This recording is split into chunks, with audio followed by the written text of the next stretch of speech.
Chama, dati antes di cuando tú tomara esto paracetamol, después cuánto día tu cabeza esto 140, ah 100. entok ano? Atin? 140. También yo, como yo. Yan po si Chamame, wala pong katigil-tigil sa katatrabaho mga amigo. Napakainit po ng panahon. Walang ginawa ko hindi magtrabaho ng trabaho. Ubo ng tigas po ng ulo. Wala daw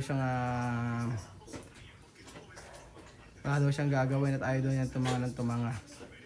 So, ayun po mga amigo, magandang araw po sa inyo lahat. At for today po, sabi ko po sa inyo, ipapacheck ko si Chamame. Pero, kanina, masakit daw yung ganito yung pinakaulo niya. So, feeling ko high blood ito. Tapos nagpahinga ng konti, ayun naman trabaho. Ganyan nata pagka umiedad na mga amigo, alam niyo yung walang ginawa kung hindi magtrabaho na magtrabaho. Ganyan din yung lola ko. Sabihin mo na pag nahihilo, magreklamo, tapos pamaya sabihin pag okay na, arya na, tatrabaho na naman. Tingnan mo ginagawa siya kami. Ayaw lumabay mga amigo. Kanina nahihilo, ngayon katrabaho. Smio. Kasi talaga ulo ng mga nanay ngayon. Parang ang mga nanay na ngayon mga nanay ay inaalagaan ng mga anak. Tinatawag ko kasi kasi nahihilo doon siya kanina. Sabi ko magpahinga lang. Ngayon nagkatrabaho na naman. Pinatawag ko sabi ko, Princess, pumunta ka dito kasi iba panahon kasi ngayon sobrang init mga amigo. Kaya sabi ko i-BP mo nga kami. Tapos si Jose mataas ng blood pressure. So papaano natin papa-BP kami ngayon. Inintay ko lang si Princess. Sinabi na sa akin ni Doc Shina na i-BP ko si Chamame kasi nga nung mga nakakarang araw taga nahihilo at saka masakit yung ganito, sakit ang ulo. Ayun po. So ayaw lumabay ng Chamame. Ano ba gagawin ng Chamame? ¿Qué pasa, Chamame? No ba terminar de trabajo?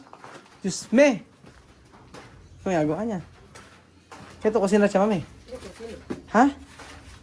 ¿Qué Yo cocino, yo soy mujer, yo vivo en la cocina. ¿Qué es esto? ¿Sangre? ¡Ah! ¿Qué tanto que decir en la Kala ko cocina? sangre. Ano to? ¿Qué to cocinar hoy? ¿Ha? Estoy cocinando. Me gusta oír olor de humo. Yo soy africana, Roel. Pero ¿qué to cocinar? ¿Así? Me gusta oír olor de humo. Para terminar pronto. Sí, Oo. voy a seguir aquí ahora. Oo nga la verdad. Solo una vez. Oo nga Kaya guluturo si Chamame mga amigo. Ay nako. Ako'y nagwo-worry. Nagwo-worry kay Chamame kasi hindi po pwede na ganyan. Kasi si Mama si mga amigo, one time na nahilot na sumasakit-sakit yung batok niya. Di na namin sa doktor. Tapos nag-start na siya ng maintenance. Kasi napapasin ko sa kanya. Napasin ko kay Chamame, initin ng ulo niya. Tapos madali siya mairita, madali siyang magalit, gano'n. Ang tiyahin niyo po ay magsisikwenta na. Magsisikwenta na ng lola niyo.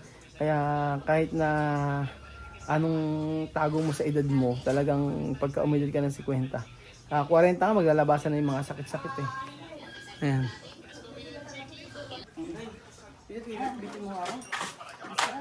Mainit kasi. Wala muna kayo Di ba doon tayo sila may isang kong. Dapat ko lang yung kulay.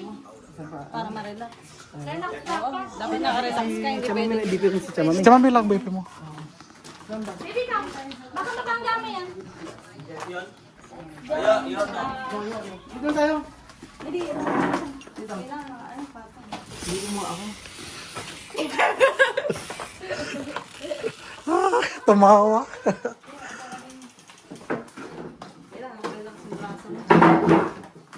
Nilito ka ba?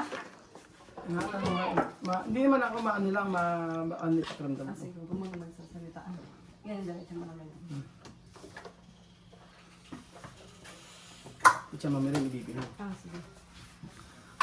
Si, Basta mag-relax ka lang.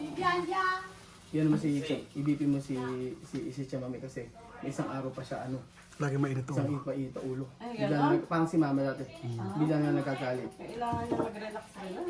Kaya nga Mainit pa naman ang panahon ngayon, Hindi si ano siya. Ito mo nang sasalita. Para makagaling. Space Vivian. Porque. No, to mama. Porque tu mama, ayun pala.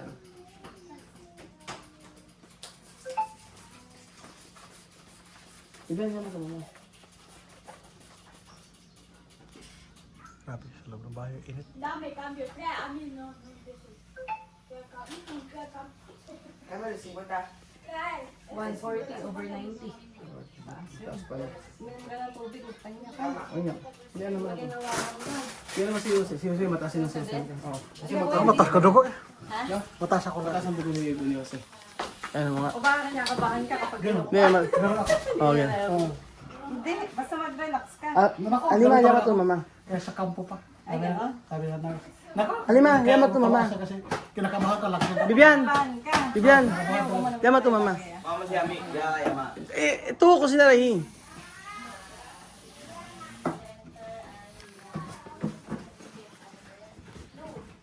Yan. Na ano yung ano ko, para ako na yung nahihilo, ganun. Si Jose talaga mataas ang BP niya. Grabe kuya, kinakabahan ka ba? Kabahan ko. 150, 100. Kabado ko lang kasi nagagano ko na. Ha? Kabado ko. Kabado kasi siya. Wala ka talagang hypertension? May, ano ba iniinom mo? Yung masapa, nabili ka. Losartan, umiinom siya. Hello, Sarsan. Oo. Ilan pa na maraming tubig, lagi. Presyon na mucho. Chamay ko nga, chamay. Presyon de Jose. Mame, Galo. mame, 150. ¿A vos, Oo. Tensión. ¿Por Tensión. qué? Tensión. ¿Tú no comes? No, él tomar medicina cada mes. Tensión. No. Kinakabahan si kuya. Kabado. Oo. Basta Kabado, naman ko ba? napakalakas ng tibok ng puso mo eh. Tapos sabihin mo sa kanya, huwag magsasalita. Oo. Alam naman siya mo yan. Galo. Mira, yo, aquí. Ako lang ganyan ako. Kabado ko. Kaya ayaw ko. Hindi, nung isang araw. Chamay, otro dia tu esto, no? Sí, aquí. Oh, yan, yun nga. ¿Hasta dónde? Masakit ¿Qué tu tomar? Yo Oo. vine aquí a tomar 2 paracetamol de golpe. Ah, sí? ¿Cuánto minuto? Yo tomé 2. Des- Después fui a dormir. Después empezó a sudar y Ah. ya. Di ba talaga siya, may hypertension? O- Hindi. Normal. Todo se mame, normal. No, yo estoy normal. Normal. Eh, hindi mo magsasalita. Oo. Normal yung si Chamame. Kasi napacheck up na namin si Chamame. Umuwi. Kaso 1 year ago na. Magto 2 years na, ano. Eh, relax. Kailangan, ano. Chamame, dati, antes, cuando tú tomara esto paracetamol, después, ¿cuánto día tu cabeza esto, 140, 100. siento, ano? Yeah, Tasin? 140, 100. 140 over. También yo, como yo, 140. Ajá. Mataas. Di ba siya? Hindi naman siya ile. Pero Chamame, ¿cuántas veces tu cabeza así? No, la cabeza no me hace, pero cuando mucho estrés. sí que Estrés. me hace. Stress. Stress. Oo. Napakabilis nakakataas ng Me puedo poner enferma mucho. Oo. Yo puedo hacer un... Pero kasi yung asukar ni yung sa may asukar, yung sa may sugar no. Kasi makatrabaho to eh. stress. Stress Init yun. pa ng panahon. Paano kaya painom? Hindi, magpahinga Hindi. ko na si Tamame. Pahinga lang gano'n. Oo. Oo. Umingat, inhale, exhale. Ha dicho, at Chamame, descansar. No puede trabajar. Sí, yo soy descansar, como ahora. Por la mañana tenía que trabajar y a dormir un poco. Oo. Después le... Pero dalawang beses daw siya umiinom ng ganito. Pwede ba yan? Dalawang sunod? 500 to eh. Ate, busy ka ba? Hindi naman, bakit? Ano, Dok, kasi nag-BP kami. Kanina kasi mapakiramdam ko hindi okay. Pinapawis-pawisan ako. Tapos pakiramdam ko parang bugbog yung, parang iba yung pakiramdam ko. Lagi kong nararamdaman yun, yung masakit sa ulo. Tapos, hindi naman yung sobrang sakit sa ulo, yung para bang mahilo-hilo ka ganoon. Si Chamame, isang araw na rin pala si Chamame na gano'n, na masakit daw yung pinaka ano. Ito tuturo ko sa'yo Ito, masakit daw kay Chamame ito. Tapos yung batok niya, tapos yung ano daw niya, yung pinaka puso daw niya, pagka nagagalit siya, sumasakit daw. Lagi kasing galit eh. Oo nga eh. Baka iniisip ko, baka ako sa blood pressure, sa yung BP niya eh. Paano ba pag... Ilan taon na nga ba yan? Ha? Ilan taon na? Di ba magsisikwenta na siya? Siguro mga mag-48, 49, ganun. Mas maano na din ang edad. Oh. Pagka ganun ba yung BP, 140 over 100? Di mataas din. Mataas din. Kasi 120 lang below dapat ang normal. Oo. Pagka ganun ba, anong papacheck up namin o anong pinakamaganda? Pag general check up na lang namin? Ano pa din, oo, mapa-work up mo. Ma-check mo pa ECG mo din. Kasi kung sumasakit ang dibdib, baka mamaya may certain parts ng puso pala na nawawalan ng hangin. Minsan ganun yun eh. Oo. Sige, Saka sasabihin... hindi naman nagpapalaboratory kasi yan, di ba wala namang general check-up yan. Wala. Pero nung 2 years ago, general check up ko siya, walang problema, lahat okay. Normal. Equatorial Guinea. Hindi, dito sa Pilipinas na. Nung nagbakasyon siya nung 2 years ago. Buti nagpa-labs siya. Oo. 2 years ago na yun, dapat nga every 6 months eh. Sige. Hindi. Every 3 months eh. Bukas papalaboratory ko uli siya. Oo, ipalabs mo, pa-work up mo para kung kailangan, tapos pa-monitor mo yung BP para kung kailangan talagang bigyan na ng maintenance, mabigyan natin. Pa-check ko pati cholesterol.